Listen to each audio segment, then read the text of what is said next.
So how should one read into the current leg of decline in world equities, and is it a good time for investors in India? That's the dissection and questioning that Nikunj, who was joined by none other than CLSA equity strategist Chris Wood, was chatting about. So without further delay, let's take it across to Nikunj. Nikunj? What a delight to have you back on ET Now. Thank you for joining us. Chris, what do you make of the current leg of sell-off in global markets? Is this just an inflation scare or something else? Yeah, my base case is the key reason for the correction triggered last month on Wall Street, which had a correlated impact globally, was clearly this one very strong data point: average hourly earnings growth rising 2.9% year on year, the biggest wage increase since the global financial crisis. That raised the risk from a point of view of investors that we were ending the extended period of Goldilocks in America, where growth has been neither too weak nor too hot. And that, in my view, sparked that correction. And what we saw was the impact of all these machines which dominate trading in the American stock market. The estimates are that 80% of trading is done by machines, many of them operating on quantitative investment strategies, which all are basically the same. And that machine-dominated trading, what I call the Terminator effect, had unnaturally suppressed volatility. And last year, I was advising investors who wanted to hedge their long equity exposure to hedge by betting on an increase in volatility. So anyway, we had that strong wage data point, and that has basically come at a time when markets were already beginning to react to a growing inflation scare in the US. And the reason for that is clearly the passage of US tax reform, which has naturally and probably correctly increased cyclical expectations of what US GDP growth could be this year. That's why you've seen the bond sell-off. What's interesting now is the 10-year bond yield in the US is approaching 3%, which is the top end of the channel. If you draw a line, a trend channel line, from the beginning of the bull market in bonds back in 1981. So if the 10-year bond yield breaks 3%, investors will begin to wonder, is the 35-year-old bull market in bonds over? What, to your mind, could be the impact of this inflation scare, or what, to your mind, could be the impact of rising interest rates? Because, like Buffett says, interest rates, they act like a gravity, and they could have an impact on both the pricing of financial assets and also business activity. When a higher interest rate, my base case for now is we're going to have more of an inflation scare in world markets, which will make markets think that inflation is coming back. But my base case is the inflation scare and the higher rates will in due course cause the economy to slow. So my base case on a medium-term standpoint is that this whole inflation scare will turn out to be a fake-out. But the short-term risk on a 3 to 6 month or 9 month point of view is we're going to have more of an inflation scare and more pressure on bond prices and more pressure on high PE stocks globally. Because in a situation where markets are worrying about monetary tightening, higher interest rates, the most vulnerable stocks are the growth stocks because they've got the high PE ratios. So this year, investors should not just own growth stocks, they should also own more value-orientated stocks, because cheaper stocks are much less vulnerable to monetary tightening expectations. But my base case is going to be an inflation scare.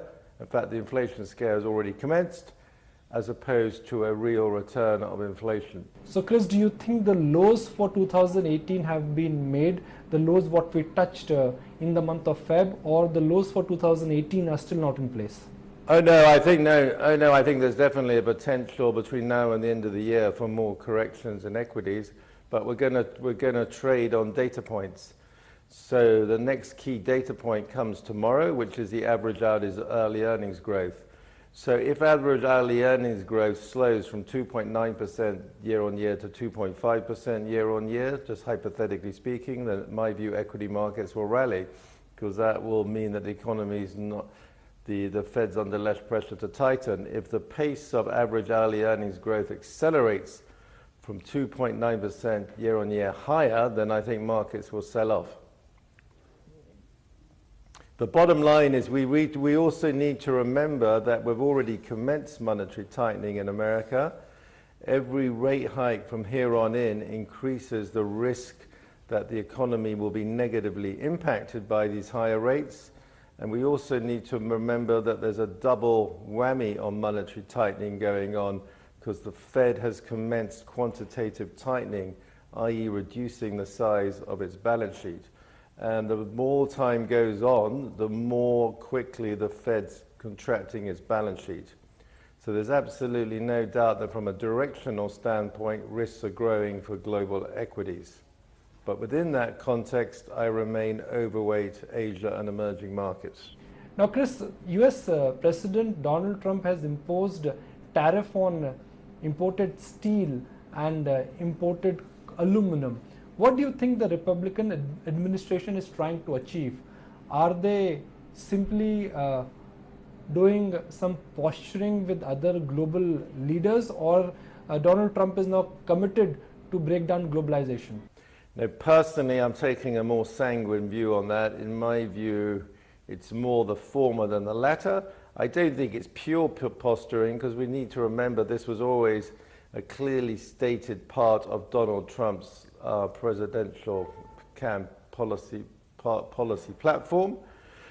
Donald Trump, for at least 20, 30 years, has always signaled that he thought America was being ripped off by its trade partners. So I think that's actually, in terms of Donald Trump having consistent views over the years, that's his most consistent view. So to me, he just wants to demonstrate that he's taken some actions before the midterm elections. But I personally don't believe we're going into a full-scale trade war. Donald Trump, obviously protectionist tariffs is not orthodox Republican policy. That's why the Republicans in Congress, most of them are opposed. But then Donald Trump is not and has never claimed to be an orthodox Republican. Chris, even though you've been a long-term India bull, after the budget you've cut your weightage on Indian equities by about 2 bips. What has led to this cut? I'm still overweight India because I'm structurally a big believer in the Indian story. But what I've been telling fund managers this year is that if their career depends on outperforming the Asian index in the first 6 months of 2018, they should not be following my recommended asset allocation strategy, because my base case is that India underperforms in the first half of this year. Partly because we had a very good run last year. We've got my favorite area to own in India, which I continue to own, which is private sector banks and affordable housing plays. Given the huge gains in these sectors last year, it would be a very good result if we just trade sideways. So in the short term, I'm not expecting these stocks to accelerate higher, and there's clearly a risk of a pullback. So that's one reason I wouldn't be assuming huge outperformance. But then 2 other things have happened which have also increased my caution on India in the near term. One is what you refer to, the introduction of a long-term capital gains tax on equity investment. While 10% tax is not a huge deal in itself, in my view this is a negative because the big positive last year in India was this huge expansion of equity mutual fund flows. I think personally it's a very unfortunate decision that was made, because you have a short-term capital gains tax and you should want to encourage long-term equity investment. And I think the negative implications of this policy are much greater than the positive from a revenue collection standpoint. The other problem is, apparently, I'm not an expert on this, but apparently the insurance industries, equity-related funds are not hit by this tax. Well, that will encourage investors to take the money out of mutual funds and invest in insurance-related investment products, which in my view is an unfortunate development. The other issue that makes India a little bit more vulnerable is the strength of the oil price. I had been thinking that oil would be naturally capped if it moved above 60 towards 70, because I had been thinking that Russia would probably cease to cooperate with OPEC supply production cuts at higher oil prices, because that would encourage a significant expansion in shale. But based on what I've been picking up lately, it may be the case that Russia sticks with OPEC for longer. Shale may not expand as much as I previously thought.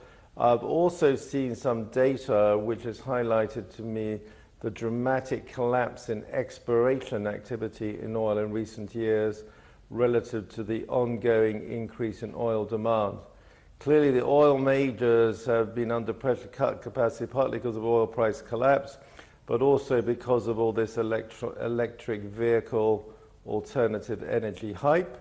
While we are going to electric vehicles, the whole process is probably going to take a lot longer than the hype suggests, and therefore all this suggests upside for oil. If oil goes to I'm not predicting this, but if oil goes to $90, $100, that's much higher than what the Indian government's assuming in its budget, and that will create negative sentiment towards India. So that, I think, is a near to medium term risk. From a global emerging market standpoint, the obvious way to hedge that risk is to be very overweight Russia, which is the major oil player in emerging markets. And Russia has cheap stocks, and this is a year where you want to own more cheap stocks because of the monetary tightening risk. And that's the other potential negative for India this year, because in the monetary tightening scare, India is vulnerable because India is a high PE growth market. Chris, as per your model portfolio, you have a very large recommendation towards buying Indian HFCs, Indian housing finance companies. That's nearly 12%. That's a very large exposure which you are advocating to fund managers and your clients. Now, I would like to just bunch up two questions into two. Why do you like HFCs at a time when interest rates are likely to go higher? And B, HFCs, some would argue, is more like a crowded trade. Everyone owns it. It's part of every key larger portfolios. And if there is any redemption pressure, it could have an impact on these stocks. Oh no, I completely agree. That's why I said earlier that the private sector banks and housing finance companies are vulnerable to selling pressures while this monetary tightening risk exists in the markets. Plus, you've got the added unfortunate risk of mutual fund outflows because of this unwise decision by the Indian government to raise the capital gains tax. So I completely agree. But these are great long-term stories, so I'm not going to reduce my positions dramatically. I would look to add them on weakness. My portfolio was up 60% last year. It won't be up 60% this year, my prediction, but I can afford to take some short-term hits, because the best story in India on a 5-year view is the affordable housing sector. You've introduced telecom in your portfolio, Bharti, with about 3% weightage. Why is that? Because we all know that Indian telecom sector currently is lacking pricing power, and you don't know how this entire Reliance Jio story will pan out. Well, no, that's not a major part of my portfolio. The key, that was just a value situation. But no, my Indian portfolio is primarily, is very heavily concentrated around housing finance and private sector private sector banking theme. In fact, I've had the private sector banks in my portfolio ever since October 2002 when it was first launched. So I'm just being strategic here. I'm not being tactical. Tactically, you would have reduced holdings at the start of this year. Now, you also introduced resource companies in your portfolio, China Coal, Vedanta Limited. What is the logic behind that? Are you betting on inflation to come back, and you want to, you're recommending clients to buy resource companies because they would benefit because in an inflationary environment? No, the reason I've got some industrial commodity exposure is simply because of China's supply side reform. So the reason why industrial commodities have been stronger, prime reason, is because of capacity cuts in China. Supply side reform is probably the major policy of the current Chinese government. It's been increasingly evident since late 2015, early 2016, and that supply discipline has dramatically improved the macroeconomic story in China, and it's as a result, anybody involved in areas of excess capacity in China, or formerly excess capacity. Anybody involved in these sectors globally is now facing more positive situations. The two areas where China has done most to address excess capacity issues since 2015 are coal and steel. Now, Chris, historically when I've interacted with you, you've always raised two concerns, that you're worried about the fact that the private sector capex in India has not started, and B, the Indian PSB sector is in an absolute disarray, and after the latest banking fraud, I'm sure you're also getting puzzled with the corporate governance standards there. Sooner or later we will have to have another investment cycle in India. In terms of the bank sector recap that was announced, it's positive that a recap was announced. But my understanding is the amount being talked about will just fill the hole in the banks. It's not going to fund a whole new wave of growth. Therefore, I still believe you want to own the private sector banks.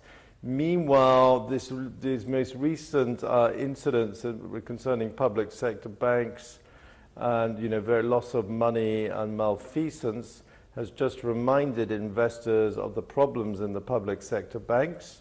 My personal hope would be that the latest mishaps to hit the public sector banks will revive debate on the need to actually privatize these public sector banks. So my favorite outcome would simply be that there's reformed public sector banks and that there are no longer any public sector banks in India. That, I think, would be the best public policy, but obviously that may not happen. Chris, in one of your recent notes, you've mentioned that the domestic liquidity, which has been a large bulwark for Indian stock prices to go higher, may be restricted in 2018. You expect that domestic liquidity for this year could be down by as high as 30%.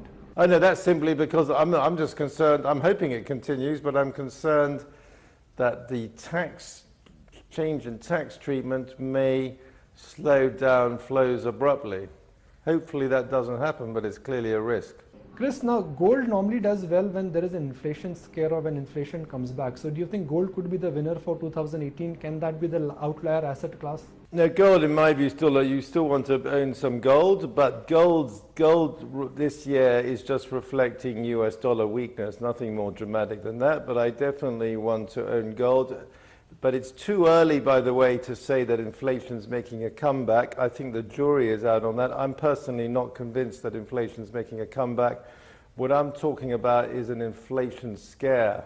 Whether that turns into real inflation, I'm personally much more skeptical. So Chris, how come you've not liked IT and pharma? How come your portfolio concentration is only centered around Indian cyclicals, banks, to a large extent beneficiaries of the domestic growth rather than beneficiaries of global growth?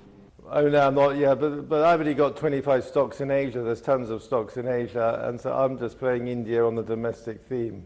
So the point, Chris, you're trying to make or perhaps advocate is that if you're an Indian investor, you're betting on domestic recovery rather than aligning with global trends. Yes, but the most straightforward, the best stories in investment are the most straightforward, and the most straightforward story in India, in some ways Asia for the next 5 years, is the affordable housing policy based on the policies put in place last year by the current Indian government.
Well, the Eternal India Bull, that was the big ET exclusive. Chris Wood from CLSA talking about India. And Nikunj, I mean, this is the most cautious that he's sounded. 2017, you had a big bull in Chris Wood, but this time around, he's really detested, first of all, the implementation of LTCG.